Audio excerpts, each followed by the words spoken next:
بسم الله الرحمن الرحيم الحمد لله كما ينبغي الجلال وجهه وعظيم سلطانه والصلاة والسلام على نبينا محمد وآله. اللهم لا سهل ما جعلته سهلا وأنت تجعل الحزن إذا شئت سهلا. اللهم علمنا ما ينفعنا وانفعنا بما علمتنا وزدنا علما. اللهم اجعل عملنا خالصا لوجهك الكريم ولا تجعل لنا فيه رياء ولا سمعة يا حي يا قيوم. هي تأملات القرآنية जेको असांजो برنامج आहे क़ुरान जी हिकिड़ी जंब आयत आणींदा आहियूं ऐं उन खे तअम्मुल कंदा आहियूं, तदब्बुर कंदा आहियूं, सम्झण जी कोशिशि कंदा आहियूं, तफ़सीर बि कंदा आहियूं, उन जी किसो आणींदा आहियूं त छा किथे लथी छो लथी। इन जे करे त इंसान जो क़ुरान जे पढ़े थो ऐं सम्झे कोन थो त उन ते अमल कीअं कंदो। अलाह साईं असांखे क़ुरान में पहिरियां जिथे किथे असांखे चए थो त क़ुरान खे पढ़ो, पर पढ़ो सम्झ सां। जीअं सूरत मुहम्मद सल्लल्लाहु अलैहि वसल्लम 24 आयत में चए थो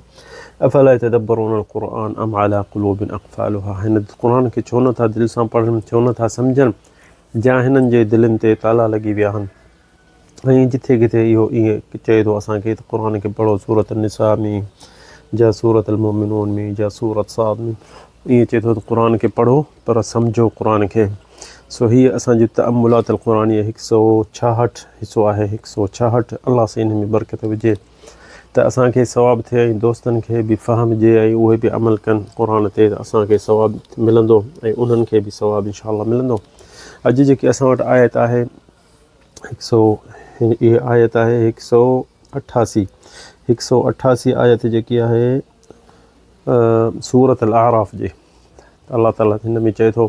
क़ुल ला अमलिकु लिनफ़्सी नफ़अन वला ज़र्रा अऊज़ु बिल्लाहि मिनश शैतानिर रजीम क़ुल ला अमलिकु लिनफ़्सी नफ़अन वला ज़र्रा इल्ला मा शा अल्लाह वलौ कुन्तु अअलमुल ग़ैब लस्तक्सरतु मिनल ख़ैर वमा मस्सनिय अस्सू इन अना इल्ला नज़ीरुन व बशीरुन लिक़ौमिन युमिनून। अल्लाह ताला हिन आयत में नबी करीम जी वरी बि बशरियत ऐं आजिज़ियत ॾेखारे थो असांखे। ऐं इहा हिकिड़ी असां इन जे जरिए तर्जुमो जा तफ़सीर कयूं था। इहा अल्लाह माफ़ करे का गुस्तागी न आहे नबी करीम जी, असांजे हबीब जी,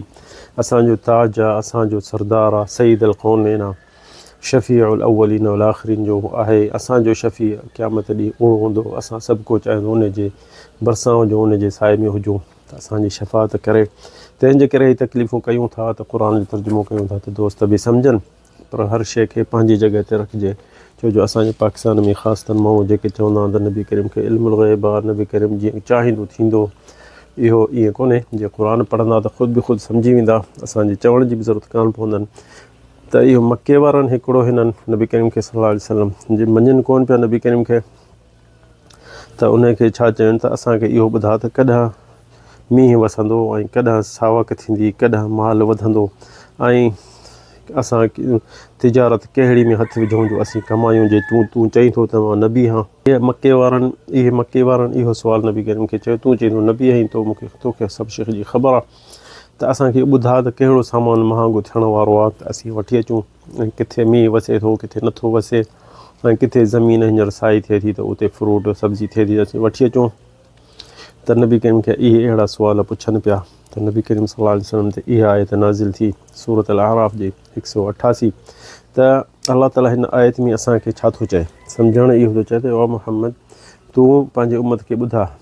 क़ुल ला अमलिकु नफ़्सी नफ़अन वला ज़र्रा।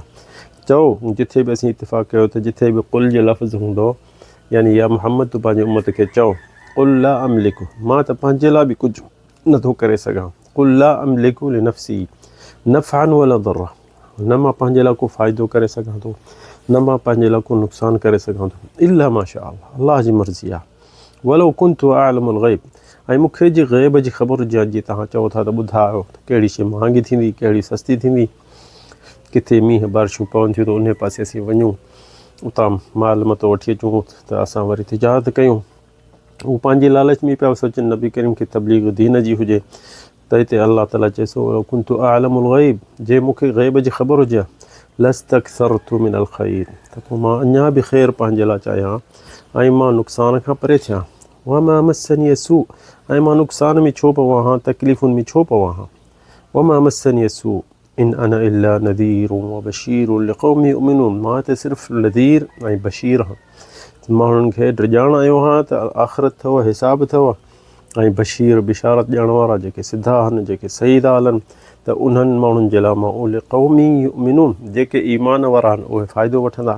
ऐं जेके मञण वारा न हूंदा त उहे पंहिंजे लाइ था कनि। त इहा आयत जेकी अज़ीम आयत आहे, क़ुर जूं सभई आयतूं अज़ीम आहिनि। त ॾिसो न हिते नबी करीम पंहिंजे ज़ाती जे लाइ बि उहो बि चए पियो मां कुल अमलिकु नफ़्सी, मां पंहिंजे नफ़्स जे लाइ बि को फ़ाइदे वारी शइ नथो तव्हांखे करे सघां, न मां पंहिंजे लाइ को नुक़सानु करे सघां थो इला माशा। सभु शइ अलाह जे हथ में आहे, अलाह जी मर्ज़ी आहे, अलाह ख़ालिक मालिक आहे, उन जे हथ में आहे। वलो कुन्तु अअलमुल ग़ैब, ऐं जे मूंखे ग़ैब जी ख़बर हुजे हा, जीअं असां वटि हिते माण्हू चवंदा नबी खे इल्मुल ग़ैब आहे, इल्मुल ग़ैब हुजे हा त नबी करीम हिते छो थो चए त मूंखे कोन्हे। त असां उते ॿुधंदासीं के माण्हुनि खे चवंदा त हीअ ईअं चए थो, माण्हुनि खे चवंदो, पर इल्मुल ग़ैब अथसि। इल्मुल ग़ैब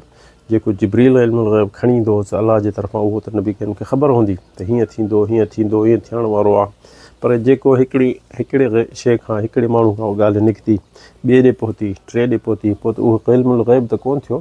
छो जो इल्मुल ग़ैब जॾहिं अलाह वटि हूंदो आहे हिकिड़ो, ऐं पोइ उहो उन अलाह ॿुधाईंदो जिब्रील खे, वरी जिब्रील अचे नबी करीम खे ॿुधाईंदो, त यानी इहो त ग़ैब न थियो, इहो त हिकिड़ी ख़बर सभिनि खे पइजी वई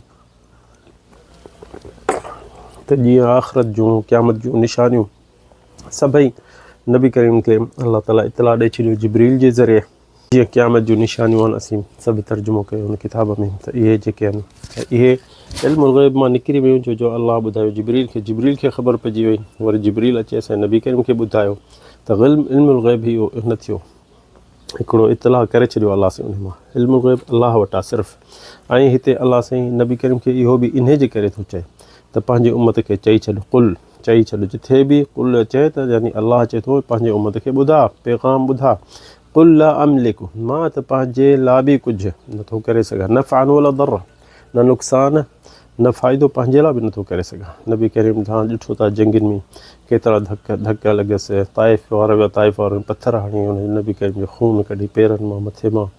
खून ॻाढ़ींदो आयो, तकलीफ़ूं ॾिठो। उहुद जे लड़ाई में मथे मां खून बेहिस न पियो, जो फ़ातिमा कख खणी आई, फराह जेके खजिनि जा थींदा उहे साड़े उनजे कख विधनि मथे में त खून बीहे। मिग़फ़रो दख़ल मिग़फ़रो फ़ी रअसी, हज़रत अली कोशिशि कई त उहा जेके मथे में हिकिड़ी शीख मथियां ते रखंदा हुआ टोपलो लोह जो, उहो अंदरि घिड़ी वियो नबी करीम जे में, जो न पियो निकिरे। हज़रत अली खां पोइ हिकिड़ो सहाबी आयो, और शायदि तलहा बिन उबैदुल्लाह, उन अचे ॾाठनि सां छिके कढियो हो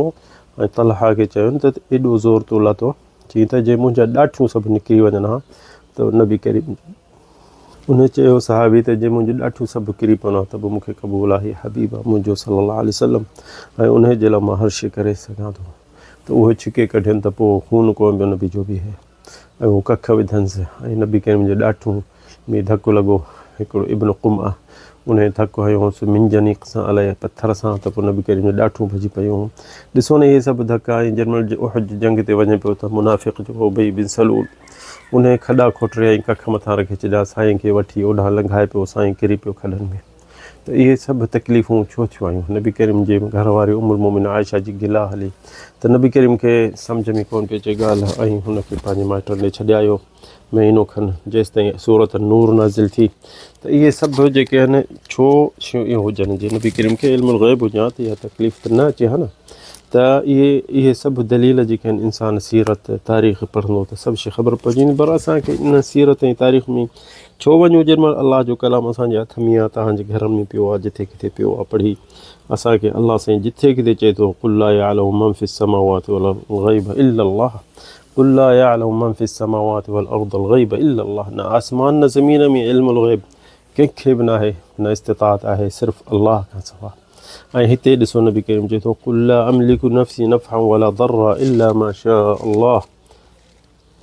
त इहो ॾिसो न नबी करीम खे अलाह साईं हिते चए थो कुल ला अमलिकु नफ़्सी नफ़अन वला दर्रा, मां पंहिंजे लाइ फ़ाइदो या नुक़सान बि नथो करे सघां, ला दर्रा इल्ला मा शाअ अल्लाह, अल्लाह जी मर्ज़ी आहे, अल्लाह जो हुकुम थिए थो हलां। वलो कुंतु अअलमुल ग़ैब, जे खणी मूंखे ख़बर बि हुजे हा अअलमुल ग़ैब लस्तक्सरतु मिनल ख़ैर, त मूंखे को अञा बि मां फ़ाइदे वारी शइ में हथु विझां हा,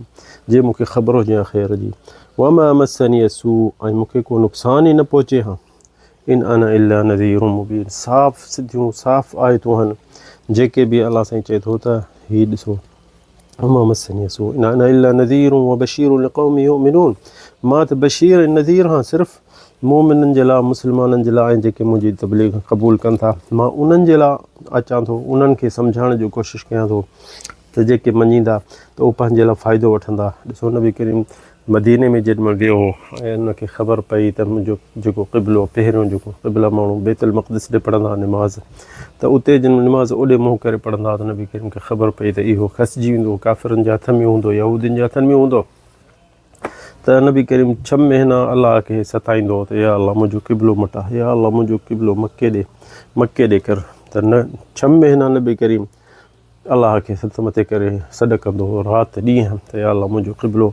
काफ़िरनि जे हथ में कीअं हुजे ऐं मुस्लमान मुंहिंजी उम्मत ओॾे करे निमाज़ पढ़नि जिथे काबरनि जो जिथे यहूदियुनि जो कब्ज़ो हूंदो त 6 महीननि खां पोइ अलाह साईं हुनखे इजाज़त ॾिनी त हाणे तूं मके ॾे मुंहुं कर। 6 महीननि खां पोइ अयो अलाह ताला क़ुर में बि नाज़िल कयो इन आयत जो बि इंशाअल्लाह तअमुल कंदासीं वठंदासीं पढ़ंदासीं त इन आयत मां बि हिकिड़ो सबक़ु वठंदासीं इन आयत मां बि असीं दर्स वठंदासीं त ॾिसो त इंसान खे का शइ खपे थी अलाह खां त ज़रूरु अलाह खे सताए अलाह खां घुरे अलाह खे प्यारे में प्यारे इहा शइ आहे। ॾिसो न हर दरवाज़ा बंदि थी था वञनि इंसाननि खे केॾांहुं बीमारी अचे थी त डॉक्टर जवाबु था ॾियनि केॾीमहिल गुरबत वठी थी वञे त सभु माइट मिट छॾे था वञनि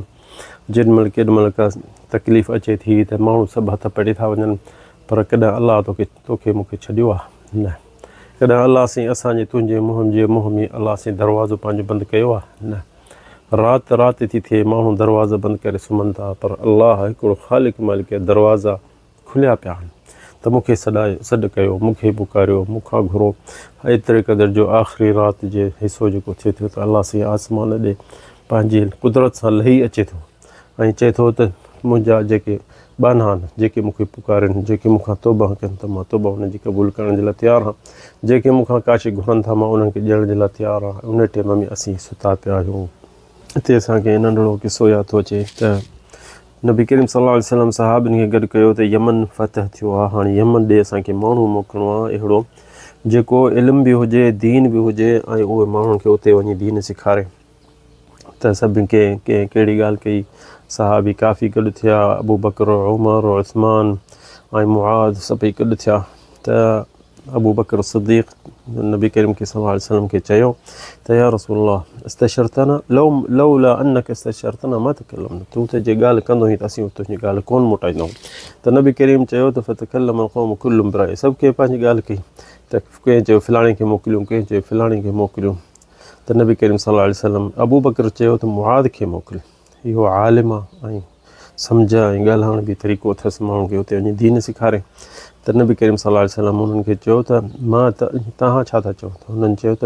रसूलल्लाह तूं फ़ैसिलो कर त नबी करीम चयो जेसि ताईं मूं ॾे वही नथो अचे त मां तव्हां वांगुरु आहियां इन्नी फ़ी मा लम यूहा इलैया कअहदिकुम जीअं तव्हां आहियो मां बि ईअं आहियां। पर नबी करीम सल्लल्लाहु अलैहि वसल्लम पछाड़ी चयो मुआद चयो त मुंहिंजो राई जेको आहे त अबू बकर जो राई आहे त नबी करीम सल्लल्लाहु अलैहि वसल्लम हिते फरमायो इन अल्लाह यकरहु फ़ौक़ समाई ऐं युख़त अबू बकर आसमान ते बि अलाह साईं अबू बकर जो राय जेको हूंदो उहो पकड़ींदो आहे त इहा आहे हदीस आहे मजमा ज़वाइद में हदीस सही आहे ऐं रिजालु थिक़ात त ॾिसो नबी करीम सल्लल्लाहु अलैहि वसल्लम चए थो त आसमान ते बि अलाह ताला अबू बकर सिद्दीक़ जो राय उनखे पसंदि आहे त पोइ मुआद खे मोकिली मदीने यमन ॾे त माण्हुनि खे दीन सेखारे। अलाह ताला असांखे तव्हांखे तौफ़ीक़ ॾिए त दीन सिखूं सेखारियूं ऐं इन इल्म खे अॻिते करे पहुचूं ऐं असांजे लाइ सदक़ा जारिया हुजे। हदा वल्लाहु आलम सल्लल्लाहु अलैहि वसल्लम।